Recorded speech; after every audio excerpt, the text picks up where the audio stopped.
Namaste, everyone. Welcome to all our viewers from around the world who are joining in to the Leadership Conclave parallel to ITM 2021 virtual. Thank you, everyone from around the world and from India. I hope your journey so far has been enriching. In line with the same, we are bringing you yet another exciting panel, which is completely focused around domestic tourism, the theme of the day, and most probably the theme of this year as well. We have an extremely exciting panel and a very strong set of panelists who will bring forward diversified views. It is being moderated by one of the faith member associations, the president of that, which is Association of Domestic Tour Operator Association of India, Mr. P.P. Khanna. Once again, welcome to all of you. Ashish Gupta, consulting CEO, signing off, and see you at the other end of the panel. Thank you, PP. You're all set. Thank you, Ashish, and good evening to all the panelists and the viewers for our today panel with the experts from the hospitality and the tourism. And as you know, that today we have a panel on the vocal for local, Dekho Apna Desh.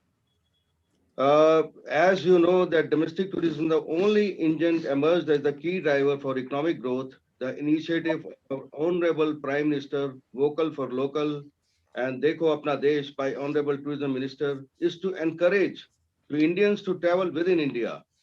It is an opportunity for unlocking the tremendous potential domestic tourism has while creating new products and infrastructure. Today, I would like to ask everybody on the panel that they should introduce themselves with their, the status and the company, whether it is from the hotels or from the tour operators. Kindly introduce yourself one by one. Thank you. May I request Mr. Suhail Kanampally to introduce yourself. Hi everyone, my name is Suhail Kanampally. I am the CEO of Concept Hospitality, also known as the Fern Hotels. We operate around 82 hotels in India primarily and a few international hotels, primarily in the mid-scale and the upscale segment. Thank you. Thank you. Thank you, Suhail. Can I request Hemant Mandiratha to introduce yourself? Thank you. My name is Hemant Mandiratha. I'm co-founder and chief operating officer for Antara Luxury River Cruising. We are probably India's first luxury river cruising company, and we are based in Calcutta. We have currently 2 ships, 3 more in the offing, and very soon we will have 5. If all goes well, in the next 12 months, you'll see a lot more ships coming up in multiple rivers in the country. Thank you, Hemant. Can I request Mr. Vikram Bakshi to introduce yourself? Good evening, everyone. My name is Vikram Bakshi. I happen to be the CEO of Ascot Hospitality. We largely have service apartments, wayside amenities, and some resort projects in our group. That's what we do. Thank you, Vikram. Can I request Devjit Datta to introduce yourself? Good evening. My name is Devjit Datta. I represent Impression Tourism Services India Private Limited. We are into selling experiences all across Eastern South Asia, crafted by local expert.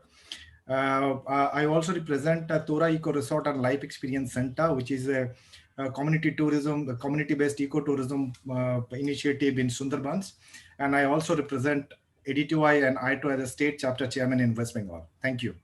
Thank you, Devjit. And let me also say that Mrs. Rupinder Brar, our Additional Director General, Ministry of Tourism, Government of India, she'll be joining us very soon.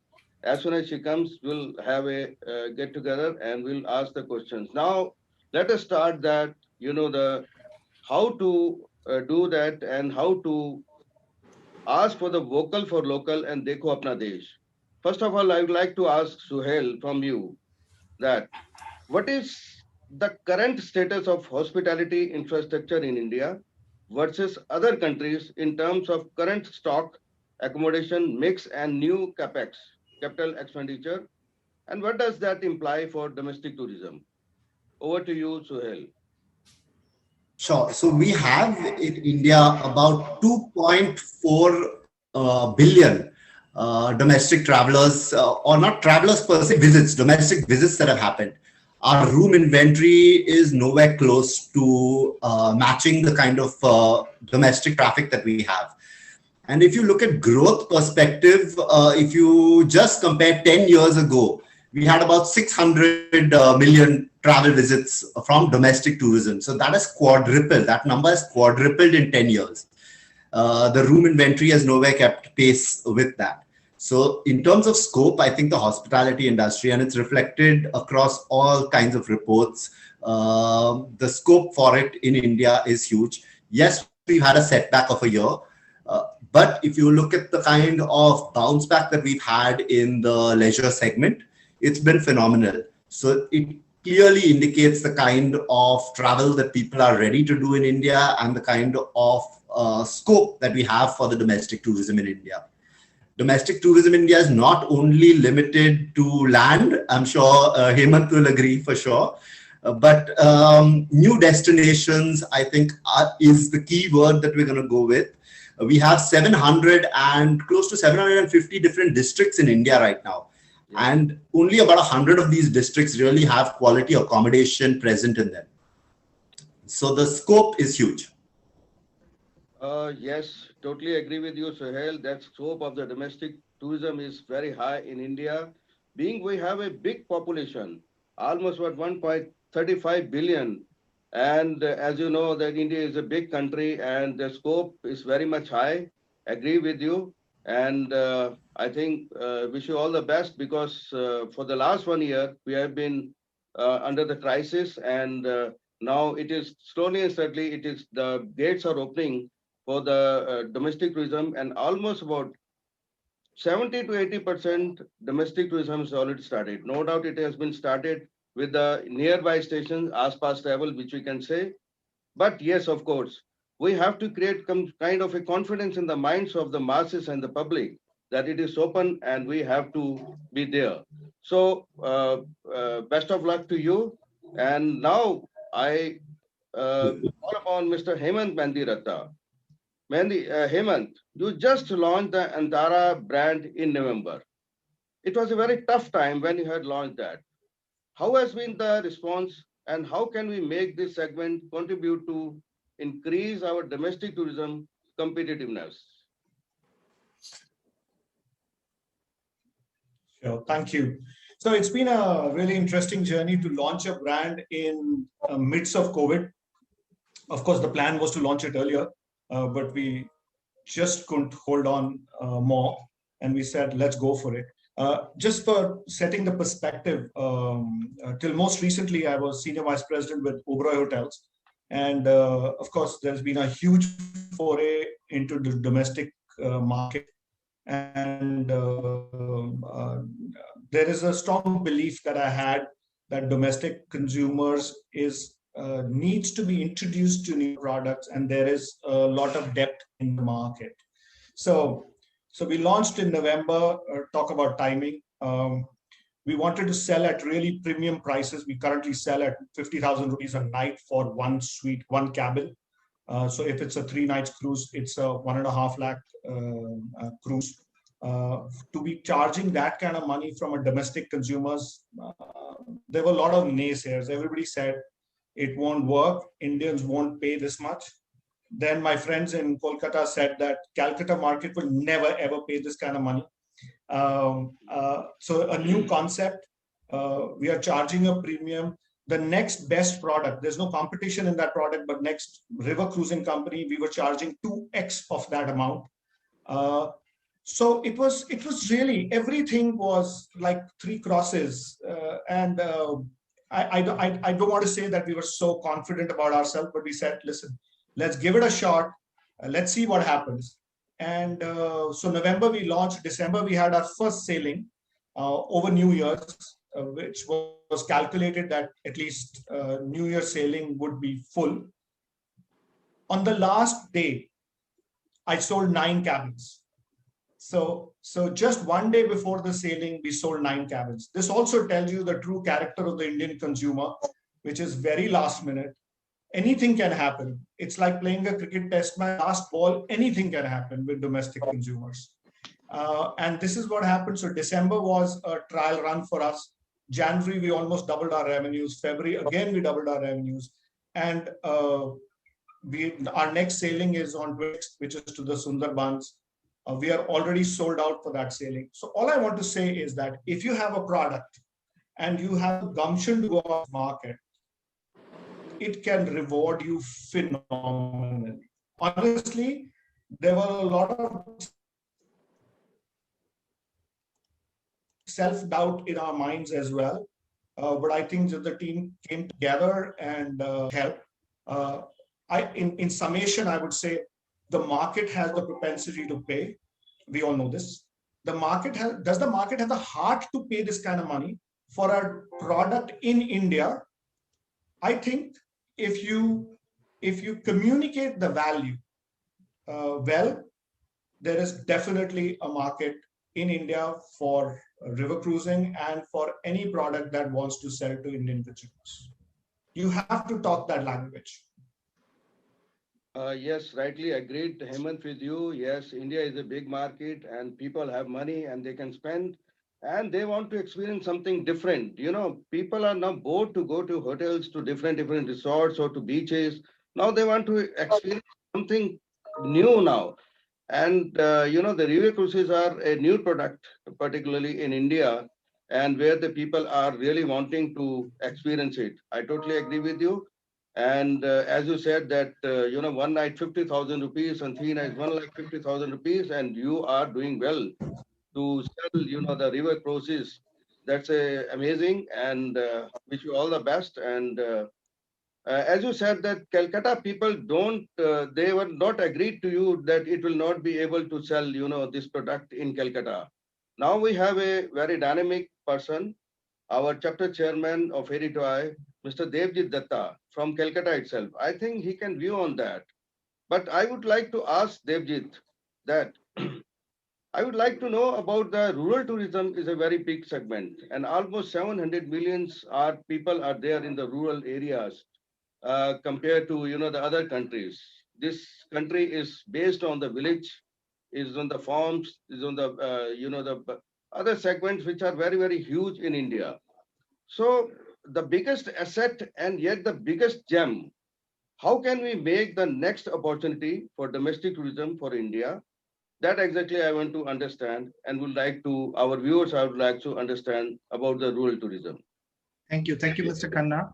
I think for last 1 year, we have been talking about the negative impact of COVID-19. Now, what I'm going to highlight is right now is a positive impact of COVID-19. Emerging market for the nearby destination. Like, because of the COVID and because of the restriction and limitation in traveling, people have started exploring nearby destination. And then what happened, there are a lot of new destinations all around the big cities. They are actually coming into the limelight. I must say one thing that there is a change in the way people travel, and people are looking for small gateways, remote destination, private, exclusive, all these kind of characters. So we are all surrounded by our vibrant villages, and with full of cultural heritage, especially in Bengal. If you talk about destination like Purulia, like Birbhum, Bankura, and then these destinations have never been into the top line. They have never been considered as a top line destination. And Calcutta is a big market. Calcutta is a very, very big market in terms of outbound tourists from Calcutta. Gujarat and Calcutta are perhaps the biggest ever markets in India. Now people are, when there was a restriction in traveling, people started looking for new destination around. I am associated with a community tourism initiative in Sundarbans called Pura Eco Resort and Life Experience Center. And Hemant, they are running a very interesting luxury product on River Ganges. And they are initiating next week, they are having a cruise to Sundarbans. And so this is a very interesting area to highlight that people, there is an emerging market, not only the local market, people from the other cities, they started exploring and, looking into the destination which are, close to the bigger cities. So definitely there is a changing market trend, and responsible travel is becoming the future of tourism. And this is a very, very, very interesting transformation, which is actually going to help us to promote all those small pockets and villages all around Bengal and all across India. And if you strategically promote those destinations, I can give you an example. Before the pandemic, we have been into the domestic B2B wholesaling as well as inbound. There are there are very, very few top line destinations, because anybody traveling from abroad or anybody traveling from other parts of India, they were actually coming with a very limited time frame, and they are looking for places like Calcutta, Darjeeling, all these top line destination. Now, when this started, then I realized that we need to move our focus onto the local market and focus on the offbeat destination. I have started realizing that there are 66 more destinations, similar destinations, all starting from the mountains of Himalayas to the mangroves of Sundarbans. And we have started working on that. And we are not the only company. There are all the other companies, they have started working with that. So this is a very, very positive note. And this will continue actually. Even after the pandemic, people will once people start traveling to those destinations, they start exploring the culture, the heritage, the activities, the village life experience, and this trend will continue even after the pandemic. So this is a very big opportunity for all segment of the industry, all stakeholders to capitalize this opportunity and take this further even after the pandemic. So this is an opportunity we all are looking forward, and I think this is somehow becoming a game changer for all the small and nearby destinations. Thank you, Mr. Khanna. Devjit, there is a tribal also. A lot of tribals Yes. areas are there in Calcutta and surrounding by like in Odisha and other. What do you say about the tribals and how we can really promote the tribal tourism in India? Sir, I'm having a very interesting fact to share. Can you guess how many tribal communities there are in Eastern India? There are 685 tribal communities. We have the largest concentration of tribal communities, and each of the community has got their own cultural heritage, their vibrant villages, their people and the lifestyle. So these are actually big opportunities for us. We need to keep in mind the sustainability factors, but definitely this tribal tours and visiting the tribal area and exploring the lifestyle, this is certainly going to, especially for the inbound market in the days to come. And we need to be very strategic about infrastructural development, skill development, all those areas, and of course carrying capacity. But in that case, what will happen after this pandemic, once the domestic tourism is full on, once we have the inbound traffic coming, this is the area to focus on to actually enhance the tourist traffic and even distribution of the tourist traffic all across India. That's good. I think rural tourism has to be in a growth. We need the growth of the rural tourism, because we have a huge segment in the rural tourism. And let me now call upon Mr. Vikram. Vikram, we have a lot of experiences and new experiences you are doing in your life. And being domestic tourism is the only focus for all of us. And domestic tourism is all about creating new experiences. You have been instrumental in creating multiple new experiences, be it Madame Tussauds or McDonald's, Savoy, and others shared. Share with us your experience from the same. So first of all, let me tell you, I think each one of the speakers prior to my speaking has clearly laid out the grounds that domestic tourism is happening because of COVID. And it's not, frankly, we don't even need to sell it any longer. We don't need to we don't need to coin anything. I think the important thing is, it's a question of how do we look after the tourists? How do we look after the folks who are coming in big numbers? Now, let me give you a personal example first before I get into anything else. I have been on sabbatical for the last few months. I was living up in the hills for a few months, and I'm now at the beaches of Goa.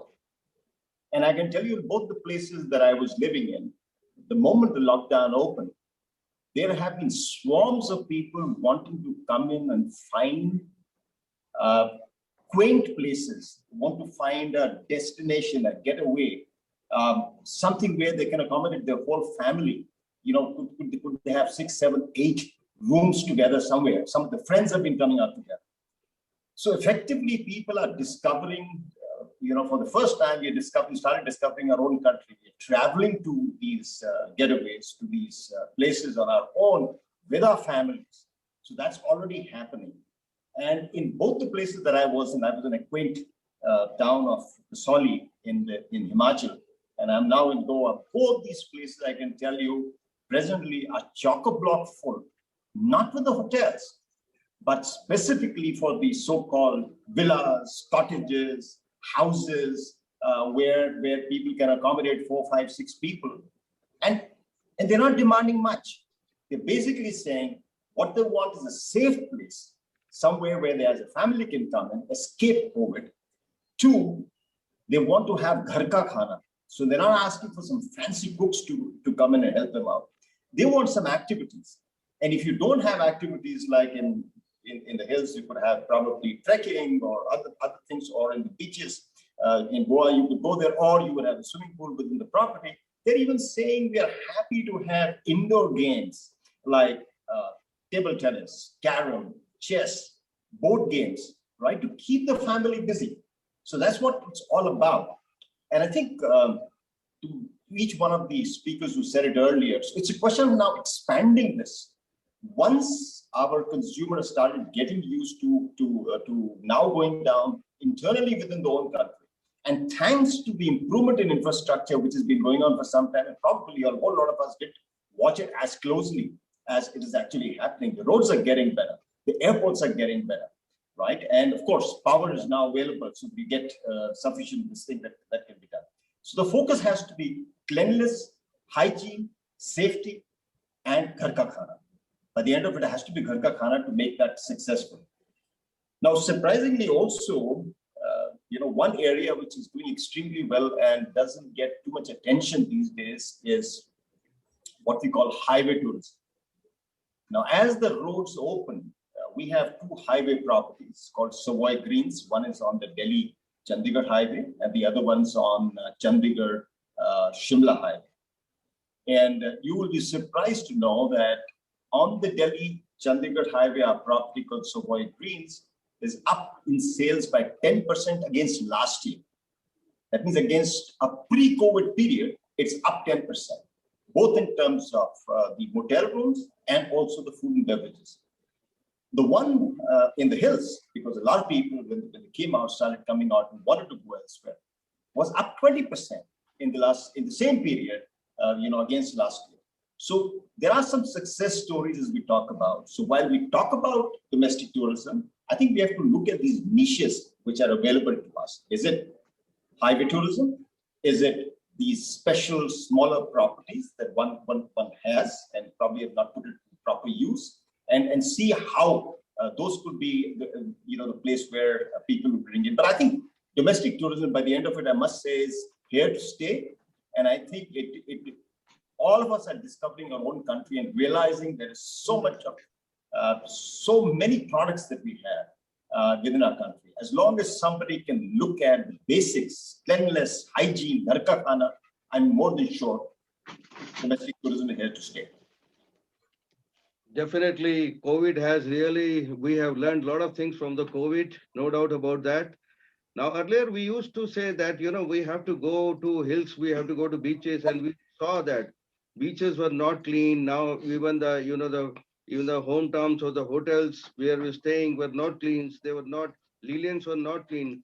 Now, after COVID, we have learned a lot of things to be very, very hygienic way we want to be, because we want our safety.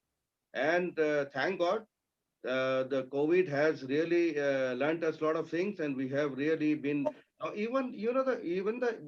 all the labor class has learned about from the COVID that they have to wear the mask, they have to be sanitize their hands, and that they have a clean clothes. These things really we have learned from the from the labor class to the luxury class. And today the fear of the minds in the people that exactly we have to be very hygienic, we have to be clean. So we have to be safe. So this has been a very good for all over the world, not only India. About that, definitely, Vikram, we agree that homestays are now very, very popular in India. Whereas actually, if you ask earlier that there is a homestay, people used to refuse it. Why we should go to homestays? And why we should have the same घर का खाना हम यहाँ भी खा रहे हैं फिर वहां जाके घर का खाना खाएंगे. So these were the questions in their mind. Now, but these things have been cleared and people understand that घर का खाना ही सबसे अच्छा है क्योंकि उसमें सफाई है, उसमें cleanliness है, उसमें hygiene है. So these things which have been really taught us in a different way, and I totally agree with you. Coming back to Suhail, now hospitality majors started at their own food, takeaway services, delinking their experiences from cuisine. Is that a sustainable business emerging in domestic tourism, pitching against stand-alone restaurants? What do you say about that, Suhail? Sure. So just before I get to that question, just wanted to add a couple of points towards the question that you had on rural tourism, where you mentioned 700 million people living in the rural areas. There are a couple of game changers in that aspect. I do see a policy towards agro-tourism, which has been launched by some states recently, that is really going to be a game changer over there, whereby you're asking farmers to set up their farm, convert their farms into a tourist destination in itself. The second game changer that I see over there is a caravan policy. I don't think India currently has no network for caravans. With the road infrastructure improving across the country and the huge amount of money going towards the road infrastructure in the coming years, I think caravans is going to be a huge game changer in the next 5 years. We're going to see that structure. We can have the rural areas convert into caravan parking areas. So we're going to see a lot of caravan tourism happening across the country. Coming to your question on the hotels, which is two aspects where we started home deliveries and other ancillary services out of the hotels. See, this was done in order to try and create an alternate source of revenue during the COVID aspect. It's worked to a large extent, and it's definitely something that's going to continue across all our hotels. It's not something that's going to be killed just because business normalizes. Competing with standalone restaurants on this, hotels have always, failed in comparison to standalone restaurants because it doesn't really become our core focus. But I think now the emphasis on, targeting all kinds of revenues that we can make out of the hotel is even stronger. We've got to be able to capture any kind of opportunity that we have. And I definitely see us collaborating and trying to push, be it takeaway business, virtual conferencing, all these kind of businesses that we have, we're going to be pushing them even further. Yes, I agree with you. Yes, to generate revenue, you cannot, ask your all the, the staff that to go away, and because there is no such kind of business, but it is an opportunity to look after the, the alternates. And a lot of hotels, even I have seen that ITC, even the big chains have started delivering at homes. And this concept is a really good concept. And why to, only sit down only the room, hotels or the banqueting. We can do all the, once we have a cuisine, we have expert chefs with us, the cooks, why not to do that? I totally agree with you. Coming back to Hemant again, to you, that, a lot of travel agents are looking after, the cruises, and they really see that how we can really sell the cruise and what benefit they will get from that, the cruise companies or the river cruises. Now, how can travel agent work with you, and what message would like to give to the travel agents so that they can work with you and they can really generate some kind of a revenue for themselves? Hemant. Sure. So I think your question is, how can agents work with us, right?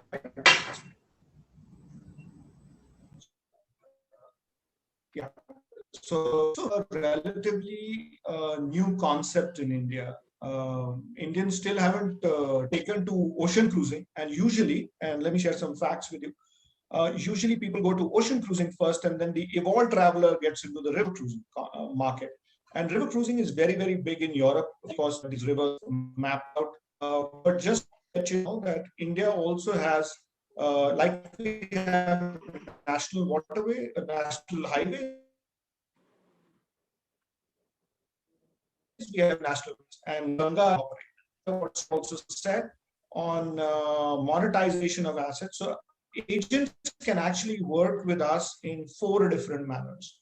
One, where we are seeing domestic consumer, you can take the whole charter and operate.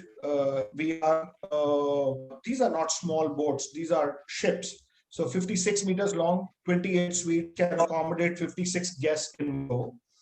So being used for milestone celebrations, birthdays, and so for 3 days, 2 days, 4 days, and then they go for sailing. So that's one. So you can do a complete buyout. As Vikram also said, people are taking villas where the entire family can come together. Similarly, you can take the entire ship where the family and extended family and your friends can come together and you can sail away. Number 2, we have fixed departures. Currently, we have fixed departures once or twice in a month. Like our next fixed departure is Sundarbans for 4 days starting 26th Feb. The next one is on Holi, which is getting sold out. So you can buy into that fixed departure on our website or call us. Also, like hotels have started monetizing of restaurants by doing deliveries, we have a docked ship, which is not sailing 30 days. So what do? It's like a hotel which is on the water waiting. So we experimented with this and said, if you would like to do events on board, a small party in the evening, which is on a river facing location. So that's got a lot of traction for us. This was something really unthinkable for us in the past because we never considered that as a revenue source. Staycation. While the ship is not sailing and it's parked, and it's in fact I live on the cruise when I'm in Calcutta, and I open the curtains and I see riverfront. There are dolphins jumping in the water. It's a beautiful, beautiful place to stay. And so we've started getting bookings for staycation and people working from the ship, like people are working and going to mountains and beaches. Vikram, you should consider it, and come to the Ganga. The additional advantages, you'll have a Ganga bath every day. So most of your sins can get washed away in case you have sinned in the past. So you can take a full charter, you can buy a fixed departure, you can hold an event or a party, and you can use the dock ship for staycation. But let me also share something interesting which emerged. So 75% of India is below age 35 today. Average age of an Indian is 32 years. In 5 years' time, average age of an Indian is going to be 29 years. Okay. The economy is growing, whatever pre-COVID levels. Our economy is doing relatively a lot better than other economies. And there is massive urbanization that is going to happen in the future. So you have a younger audience, more money in the pocket with lots of aspiration. Where do they spend their money? On travel.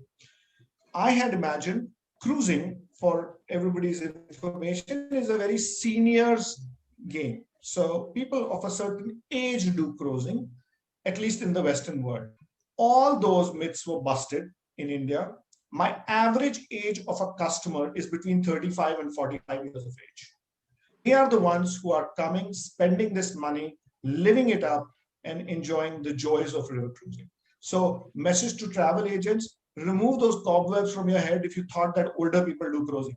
It's a younger audience. The domestic consumer is really gung-ho. If you give them the experiences like this and go after that market, I think it will reward you manifold.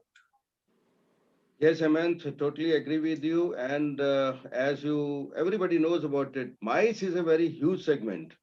And a lot of MICE events are happening on the cruises now. And the weddings are happening on the cruises now. And this is a new venture basically. And people are now diverting from hotels, from banqueting to cruises now. All the weddings are happening.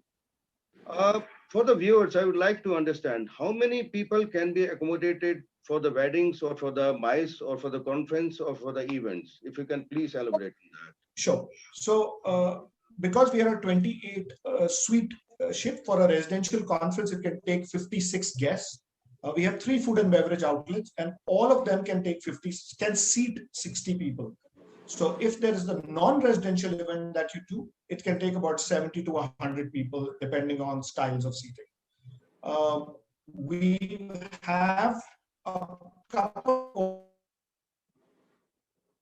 of corporate meetings, just because the venue is just spectacular.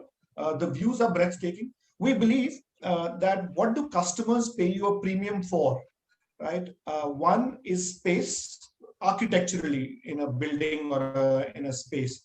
One is space, because for 2 feet of extra space, you pay 3 times in an airplane. And second is natural light. And there is no dearth of space and no dearth of natural light on our cruises, because their windows are designed in a manner because the views are spectacular. So it's really a delightful experiences to host any meetings, conferences, etc. on a cruise ship. Are you also thinking to add more cruises? Absolutely. Our aim is that in 5 years' time, we will have over 20 ships in multiple rivers in the country. Currently, we are on Ganga, and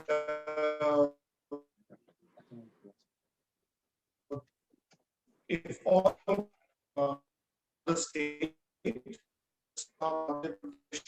Tripura, Gujarat, Goa, who want to expand the river cruising into the rivers. So a lot of balls in the air and a lot of conversations going on. And I'm sure you'll see, we should be able to make some announcements.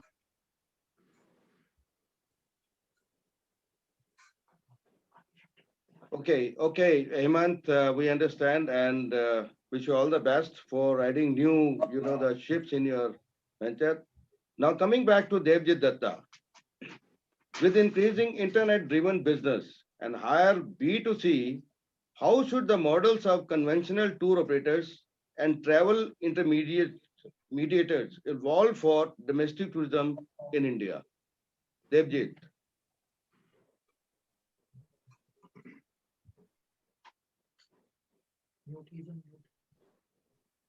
Devjit, you're on mute. Devjit, you're on mute. Yeah, I'm sorry. Yeah, thank you, Mr. Khanna. I think we had a wonderful discussion a few days back. Mrs. Brar was there, Madam was there, and we all are there in Gujarat, and we are discussing about the technology and tourism. Now, for village tourism and local market and nearby destination, I think one thing is very important. Now we have an opportunity. We have to encash that opportunity. Rightly said by Hemant. I think without this pandemic, the cruise companies never thought about exploring the domestic market. So there's another product is evolving for the domestic market, because till date, every cruise company, they're focusing on inbound market. Another new product, because another positive impact of COVID-19. The market is looking for this kind of product, sustainable, and niche and out of the box. One thing is very important, right? What I was discussing, new destinations are coming up, and travel industry are looking for nearby destination villages to explore and all. First thing, which is very important, which is actually to understand the sustainability factor and a product orientation. I would specifically like to mention one initiative taken by Ministry of Tourism, the Regional Tourist Office, India Tourism, Calcutta. They ran a campaign called Incredible India Gateways, and where they actually, it was a week-long campaign, in all the small cultural tourism hubs and villages in Himalaya, one after another, and it created a major buzz in the market. Even like every day, we have the local agents and the other agents, they are actually looking into this and the kind of traffic. I think Honorable Prime Minister, he also on the first Mann Ki Baat, he mentioned about the Springla village, and it was an initiative, and a part of the campaign, it was an initiative taken by India Tourism Calcutta. So the campaign to position this, destination and these villages. Second thing, and then create awareness among the industry, so that in future we will be ready to sell this, product. Second thing is that another big initiative, this should come hand in hand with a proper skill development program, because you need to ensure the right level of service to be extended to the customer visiting those destinations. Again, another big initiative, India Tourism is Calcutta has taken a huge, project of skill development initiative. They're training almost about next week. They're training 450 homestay operators in Darjeeling Himalayas and also in South Bengal in Sundarbans. So these things are very important. But primarily what we all need to understand that when we have the traffic going to those destinations, every part of every segment of the industry, they need to be responsible tour operator, responsible resort owner. The responsibility factor is very important to ensure the sustainability. Tourism can impact the socio-economical structure. It can change the entire, it can become the major source of livelihood for the host community. But we need to understand the sustainability factor, and we need to act very responsibly. So skill development, campaign like Weekend Gateways, initiated by India Tourism Calcutta, and of course, awareness among the industry sector, be it online and offline. Promotion is very important these days, and a strategic promotional campaign. Now, what will happen after this? Even after this pandemic is over, the domestic, it will not be a product only for the domestic market. See the kind of cultural heritage that we have in Bengal. Each of the villages, and they come with their own cultural heritage, craftsmanship, everything. And ecotourism destination which is one of the most unique ecosystem in the world, which is Sundarbans. We need to ensure this skill development campaign, everything go hand in hand, and a strategic development to ensure inbound traffic after this. Because this can again be a major product for incoming traffic after the pandemic. When the border opens, the tourist starts coming in. Like what I said earlier, I used to handle 5 to 10 destinations in Bengal and in Bengal, but right now I have 63 new destinations to offer in Bengal. So if you go ahead strategically, position properly, and we understand the each aspect of the, and everybody in the industry should learn and understand about this thing. I think we have a very, very bright future ahead in terms of village tourism, tribal tourism, cultural tourism, not only in West Bengal, all across India. Thank you very much. Thank you, Devjit. Now I would like to introduce, we have here Mrs. Rupinder Barar. She is Additional Director General, Ministry of Tourism, Government of India.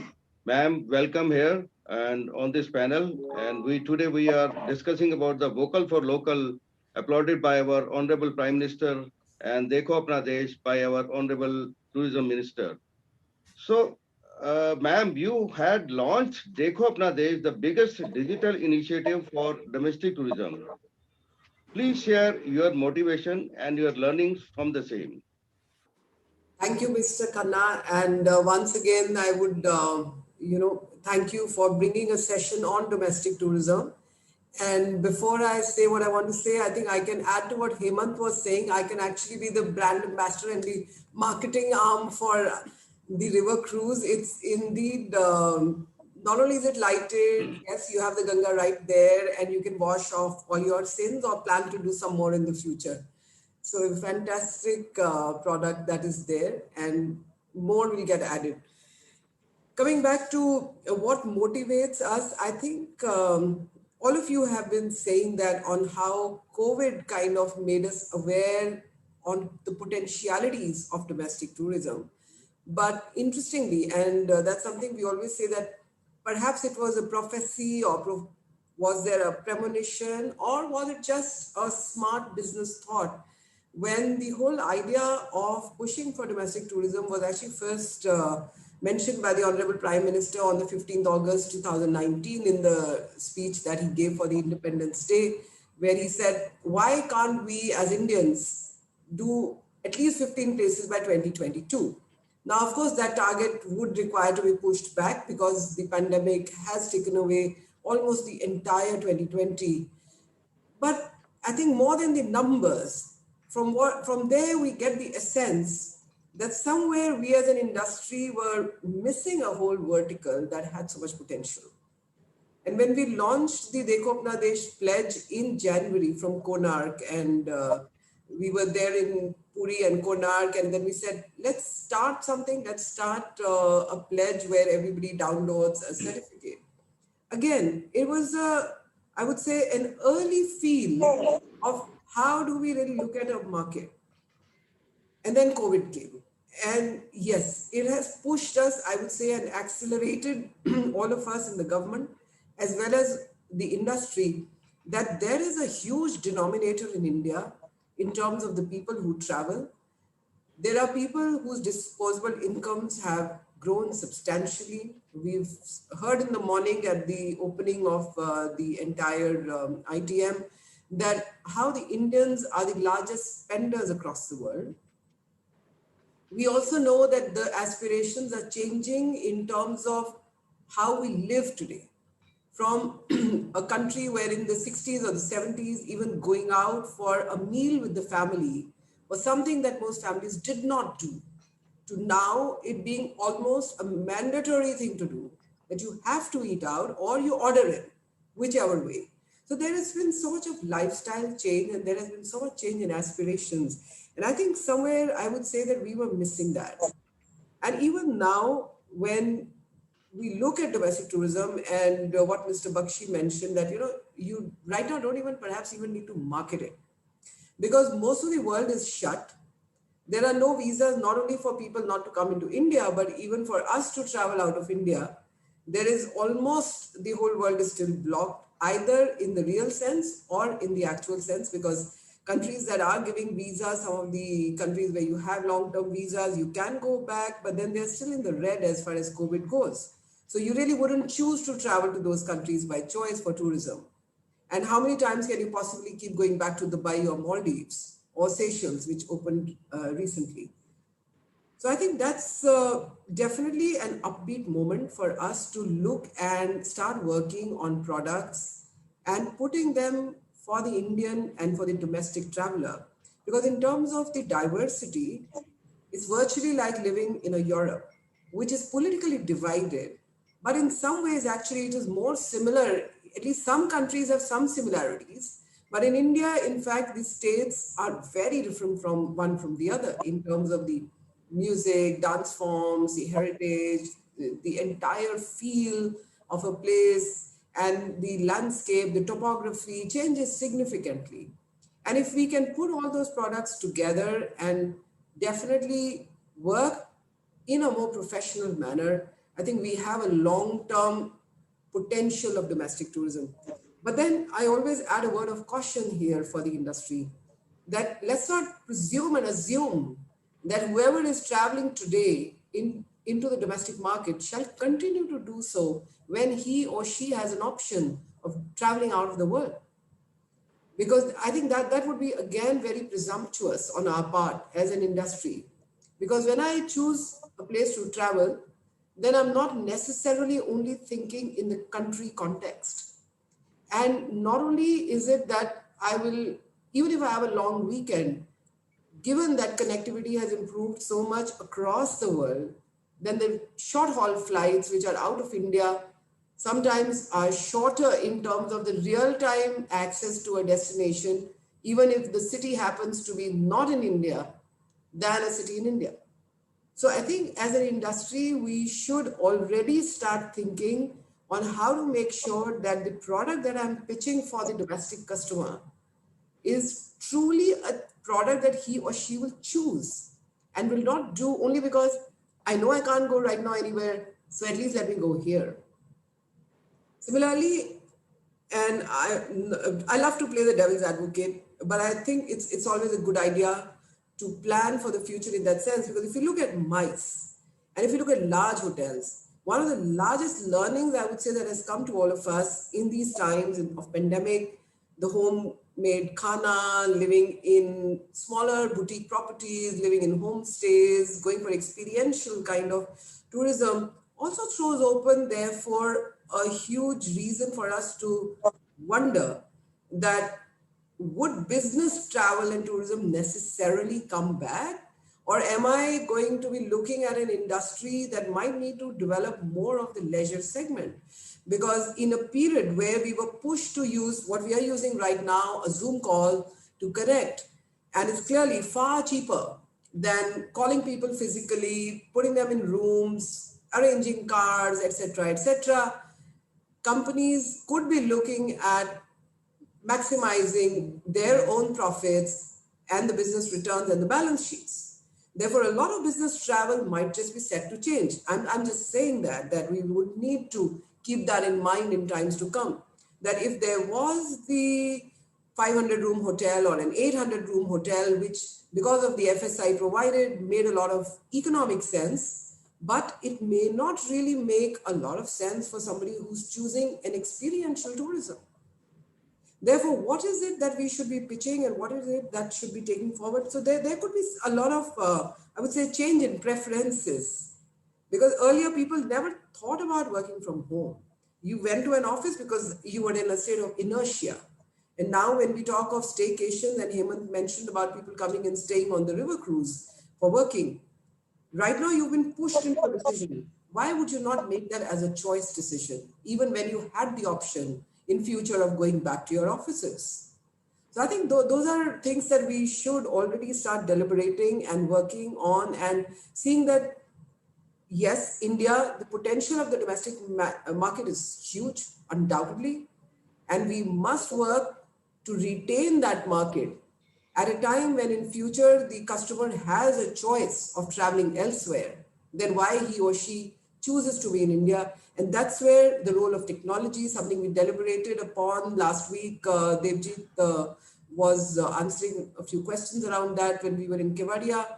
And I think those are the ideas that must come forth on how to be competitive, how to be cutting edge, how to really be modern, and not sit back, because somewhere the belief, and I'm sure all of you will share that belief with me, is that domestic tourism still continues to be more of an assumed travel.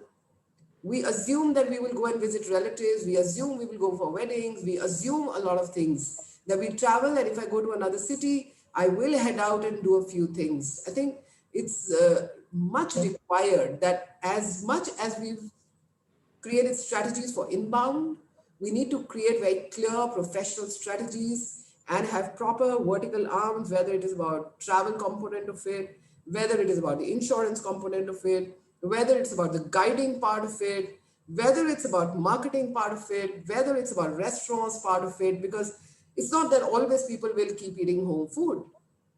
I think because human memory will go back and will start looking for different experiences in future. So I think it's important for us to already sort of plan for the future, plan for the domestic market to remain a huge component of tourism and hospitality, but not assume it, not presume it. And also, I think the other aspect, and I would say that not only as somebody who works in the Ministry of Tourism, but also as a citizen, also as a traveler, is that we cannot in our offerings be any less than the best. Because if I'm putting my money, and more than money these days, putting away my leisure time, because all of us who are working, we understand that getting a long weekend, taking a 7-day break or a 15-day break from workplaces is a huge investment in time. And why would I choose a particular destination? I think that's where the industry really would need to work in times to come. But yes, a huge, I would say, thumbs up for Dekho Apna Desh. I am myself so passionate about it. But I think that passion needs to come out a bit more, and also needs to come out in a bit more organized fashion, so that it is not a fallback upon option. And it is not just an option where we say, oh, ये तो India ही देखना है ना, तो इसमें थोड़ी quality कम भी हो गई, तो how does it matter? I think so. We have to make sure that quality is pushed for, and even domestic tourism is as wonderful an experience for a traveler as he or she would get anywhere else in the best destinations of the world. So those were just some of my thoughts. Definitely. Thank you, madam. And we understand that Dekho Apna Desh webinars done by the Ministry of Tourism and initiated by yourself, you have taken a lot of pain about that, to showcase the knowledge sessions to our tour operators and to the masses, to the public, that they have got now, they know that exactly where they have to go. After seeing that, according to their taste, whether it's a beach or it's a desert or the hills, so different northeast or to the south, they know exactly where they have to go. now they have a knowledge about that exactly after seeing those Dekho Apna Desh webinars, now they can understand the another thing which, ma'am, I would like to understand from you, that despite so much of efforts in all of our associations working together, government tourism is still needed to be supported for survival and revival. How can that go about being corrected? So that's exactly, still people are, the tour operators and travel agents are still, I mean, as you have the figures about the data, that a lot of the companies, they have, sacked their employees, and they are now, a lot of unemployment has been taken now by, because of this pandemic. But we would like to understand that what exactly the support for our survival and revival is there from the government. Yeah, thanks, Mr. Khanna. Again, a very, I would say, not only emotional, but also issue of grave concern for all of you and all of us as much, in the sense that we understand that it's been a practically, we would say, a 0 year for work as far as 2020 went. And there have been no revenues, and there has been obviously no cash flows for the larger part of the year. And even when domestic tourism actually started picking up just that little bit in late September or early October, but obviously it may or may not have compensated at all for a lot of losses. And it's not as if in domestic also everybody started traveling everywhere. The largest cities still are not reporting very good occupancies because people are going to remote locations, but not really visiting large cities. Having said that, there have been concerns then on how to step in as a government and how to create support systems. Believe me, it's not that there's been lack of concern or empathy or understanding, but it's been a hard time for everyone. It's a hard time to really come together and say, how do I really provide support, sometimes financial or otherwise? Moving could not have been an option. Creating demand, therefore, could not be an option in the initial months. In the second phase, which is the phase that we are seeing now, at least creating demand is one part of the strategy, which thankfully is beginning to work. At least the domestic tourism part is moving.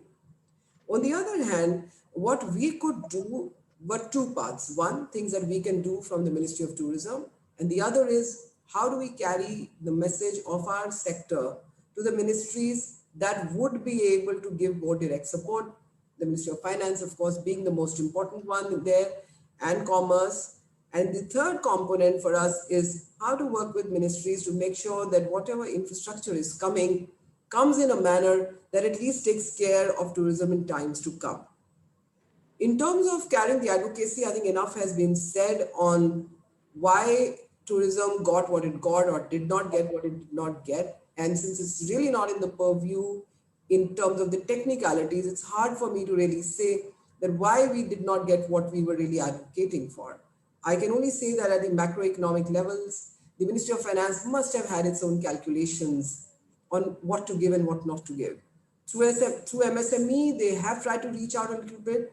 We did find out from them that about 19,000 odd entities registered with MSME, but sometimes because of lack of information, sometimes because of processes themselves being quite hard, it's been actually not so easy at times to access what is even available. Within the ministry, the few things that we could definitely do was to start crafting and creating roadshows so that we took on, at least if we could not give you the revenue part of it, could we at least stand on the expenses part of it? And that's when in October, November, we said, let's start picking the expense part of it in terms of supporting the small mini boutique roadshows because you could not do larger ones at that point of time. So therefore, relaxing a little bit and adding a little value to the market development allowance. I've been asking everybody that if you want to make digital content, please tell us, let us take on that expenditure. I have got some inputs from some of you. And so that was a way that we started stepping in. You had that convention in Kevadia last week, and that was another learning, I would say, for us, where we realized that the support that we give you needs to be enhanced. It probably was fixed quite some time back. And not only because of COVID, but even otherwise. It's time for us to look at it and review it and raise the limits for sure. So I've already initiated the process because these are learnings. These are learnings for us too. And very soon you shall definitely get enhanced limits. Also, I'm going to send out a message not only to the associations that exist, but to trade at large, that newer ways of doing business have happened in the last decade. And so the associations that we have, we don't even recognize them, they're just there. But anybody who is a large cluster of membership and has the ability to create tourism and hospitality in India should definitely be known to us. And the entity should have the ability to access the support from us as long as you are doing what you are doing for the growth of the sector. So we are definitely going to create a database. That process is already started. We will be reaching out to all of you to ensure that at least all of you as associations and all the members of the associations, whether they be at the central level or they be at the regional level, at least let us have the database of those members with us. And those particular travel agencies or travel operators, by whatever name that they may go, even if they may be online travel aggregators, but whoever is creating value in the sector should have the ability to reach out to us and seek some sort of support from us. So that is an exercise. In fact, I'm going to look forward to a lot of support from all of you. Because if I look at the numbers that I have today, I am not even in 4 digits. And that's clearly not the true picture. We clearly have far many more people who are engaged in the business of travel and tourism. And I'm not talking here of the hospitality units. I'm just talking of everybody else in terms of them being travel service providers. So I think that database creation with us and you together is going to be a huge part of creating support systems in the future and also organizing ourselves as an industry that can be more professional in the services that we offer. There can be more harmony, there can be more synchrony, and there can also be more divisioning of who reaches out to which segment. So I think that segmentation also needs to be done in a more organized fashion. So lots needs to be done. And I think, therefore, if you sometimes find me a little anxious, I think really as a country, we must work a little more with energy and use this period to create and craft better structures, because we would be running against time otherwise. Because this is clearly an understanding that in travel and tourism, you're not just competing with yourself, you're competing with the world at large. And therefore, no time to be lost. I think we should all be getting back to work, and suggestions must come from all of you on how to organize ourselves better in times to come so that we become a really high value industry and contribute even more than what we are doing currently to the country's GDP. Thank you, ma'am. But I understand that, first of all, thank you for, looking after the enhancement of the revenues, what exactly the associations get. And secondly, it's a message to all the tour operators and those who are doing this, the discussions that MOT is looking after all the, they have already relaxed a lot of guidelines for the tour operators to become a organized travel agent or a professional travel agent. That is the need of an hour. If you are an organized travel agent, the Ministry of Tourism, they have data for you, and a lot of facilities now provided in the terms of the MDA and other facilities are there from the Ministry of Tourism. And I'm thankful to the Ministry of Tourism and Madam Barar for giving this message that we have to be organized. If we are organized, then we are lacking somewhere and we cannot ask the ministry to fund us, and that is the requirement of the ministry. Vikram, coming back to you before we end up with the last question, which I will ask later on, that highways are the backbone of the tourism. You have been one of the movers in the development of highways destinations. How much has India done, and how far do we still have to do for the highway tourism? Vikram. Quite honestly, the real model of the highway that works is where you're able to have a fuel pump to go along with your highway destination. That's the success that's happened across the world. So not only do you fuel your vehicle, you also fuel yourself as a person who is stopping over for a short while. I think in that area, we have a long way to go. We've had a chance to go and meet the National Highway Authority. There has been discussions where they had talked about actually auctioning, or I won't even say auction, but offering on lease specific places with petrol pumps, with fuel pumps, so that, this could become a reality. So we are still a long way off in terms of managing that bit of it. And I think the faster we do it, the better we're going to be off as we continue to improve our highways and our state highways and our expressways. This is really the need of the hour, where you must be able to get good quality food, that's actually given in a safe environment, is clean and hygienic, and is value for money. I think we still have a long way to go. But I just wanted to quickly come down to, I think, what Amanda just said. And I think by the end of the day, we have to remember that if we want anything to succeed, then it must get converted into a brand so that we can sell it effectively. So while today vocal for local and Dekho Apna Desh is slogans, somewhere in the future, we have to work together. And I'm saying, when I say together, I'm saying the Government of India and ourselves, each one of us as stakeholders, to make and convert this into a brand. And I must dig into my past experience to specify what I'm trying to say. When we brought in McDonald's into India, it was an American chain. And we soon realized that, look, we were not going to reach the real consumers in India if we were going to continue being an American icon. So the first thing we did was we converted that into what we started calling a McDonald's family restaurant. The second thing that we did, which was more international, but equally important for India, quality, service, which I have now converted to safety, cleanliness, and value for money. And value for money doesn't necessarily mean at all times only low cost, but reasonable cost is what it works out. But far more importantly, have a product that suits the consumer.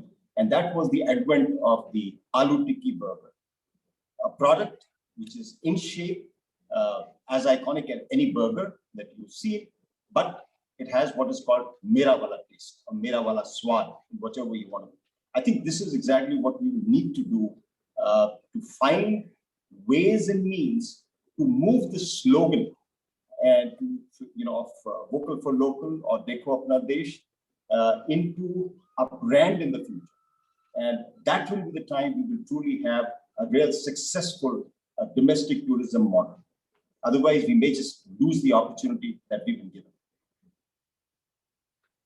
Yes, thank you, Vikram. Now, the last question with one line for everybody now. And we'll start from Madam Brar, that, the India has overtaken US to be the second biggest domestic market.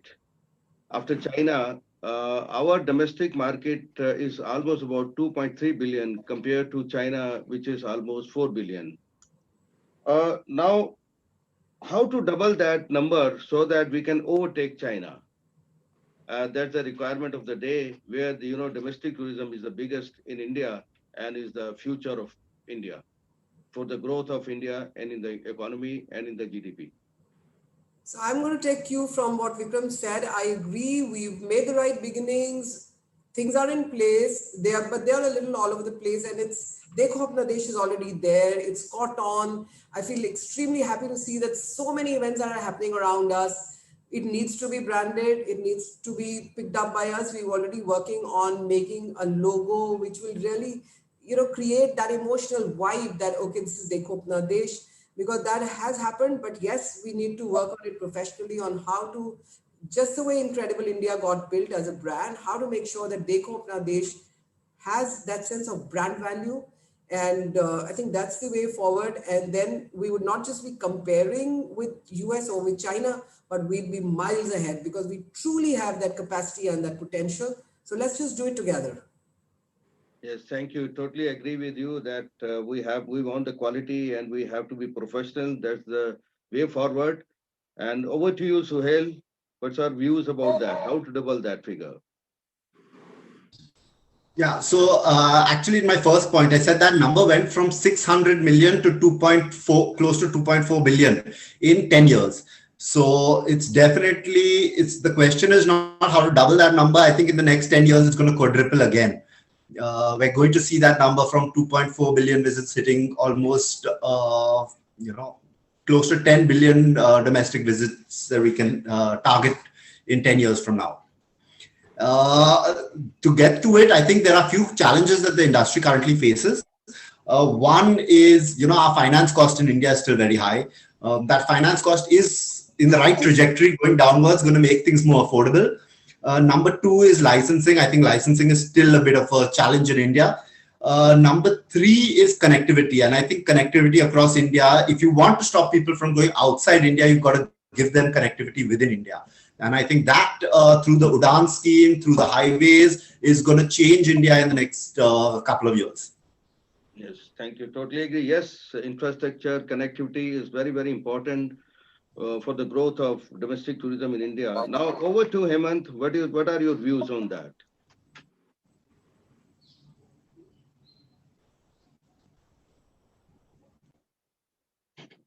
Hemant, are you there? Anyway, we can, I think Hemant, some internet problem. Sorry, I missed it. Yeah. Sorry, I'm back. So sorry, I missed the question. Is this the same question? Yeah, no. India has overtaken US to be the second largest now. Okay. Yes, sure. Now, how to double that figure? We have a figure of almost 2.3 billion. Compared to China, they are 4 billion. Now, how to double that figure so that we become the leader of the globally? Sure. Let me share a perspective from as Vikram said, highways development. There are national waterways. There are about 15 waterways in India which are with ITI, which can accommodate cruise ship on river cruise company or luxury river cruise company. So look at the vast potential that is still unmapped. One, infrastructure development. You need to build jetties, you need to build fueling stations, you need to build little dry docks where ships can be done. Number two, on as Ms. Barar also said, there is so that people don't go away from domestic tourism, etc. I think there's been an incredible job that has been done so far on river cruising itself by the government. I think the focus should be to continue doing that and sensitizing public of what this product is all about. It's still a very new concept, but you see one ship, it's not land. So like you have a hotel, it's not land. There can be multiple ships can be placed in one single river, multiple places. The demand creation is paramount in this. So as we sensitize more and more people that you can actually cruise like you cruise in Europe. In fact, we have a cruise that's called as Europe from the Ganges. Like you can cruise in Europe, you can cruise in India with that kind of facilities, with that kind of product line. I think there is a huge unmapped and untapped potential which is lying on our rivers. So if one of the areas that if you can focus on this, just sensitizing public about and the merits and joys of river cruising, that itself can generate huge volumes. Thank you, man. Devjit, what are your views on that? Yes, sir. Every crisis is an opportunity. So I think we are going through a transformation, and we need to take full advantage of this opportunity. I have covered some of the point in rural tourism, sustainability, skill development, and I would like to end with a very specific point here. Incredible India has been a fabulous and one of the most successful campaign ever done by any country. And then Incredible India version 2, which was more dynamic in nature. I think the biggest challenge that we had before the pandemic is the even distribution of the traffic across India. Now, when we have new product, new experiences, and new sectors, like what I promote, I position myself as a responsible destination management company for Eastern South Asia. which is Eastern India and the sub-Himalayan eastern neighbors of Bhutan and Bangladesh, selling a lot of innovative products and travel ideas all across this region. So this is time to think about a new positioning system. Why don't we have a regional destination branding? I think I have been I'm talking about this with Mrs. Brar for a very long time, regional destination branding, highlighting the regional product in a large way so that we have an even distribution of traffic all across India. I think that can be a game changer for all of us. And we can all looking forward to a very great day ahead, 10.2 millions, and we are looking at 20 millions before the pandemic, and we can definitely make it 30 million after the pandemic. So with this note, I would like to conclude. Thank you very much for your opportunity. Thank you. Thank you, Devjit. Vikram, your last words. Well, nothing much. I think all I would say is that the government continues to spend more money in infrastructure. They should continue building more roads faster. They should continue to improve the airports. They should continue to work on providing us 24/7 power. If the government of India and the state governments fill up these big gaps, I am more than sure we as entrepreneurs will fill in all the small gaps and grab the opportunity with both hands. Yes, thank you, Vikram. To conclude that, exactly what we have understand that, we need the infrastructure, we need the connectivity, vocal for local and Dekho Apna Desh. It is very much required that skill management has to be improved in such a way. Apart from that, professionalism, and, we have to be organized. If we are organized, no doubt, we can always, attract our own Indians to visit only in India and to sell India. With these words, I just give to Ashish to conclude that. Thank you to everybody, and Ashish, over to you. Thank you, PP. It's been an enormously learning-oriented session.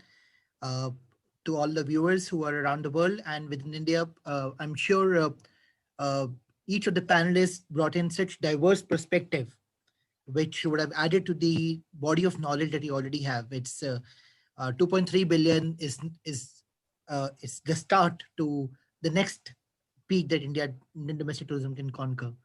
And we will, all the freight associations, all the industry will work together with the government, with all the private players. The whole purpose was to bring the leading voices of the industry together with the government and build a narrative forward and take it step by step, sustainably, be it infrastructure, be it skilling, be it branding, regional or national, be it experiences.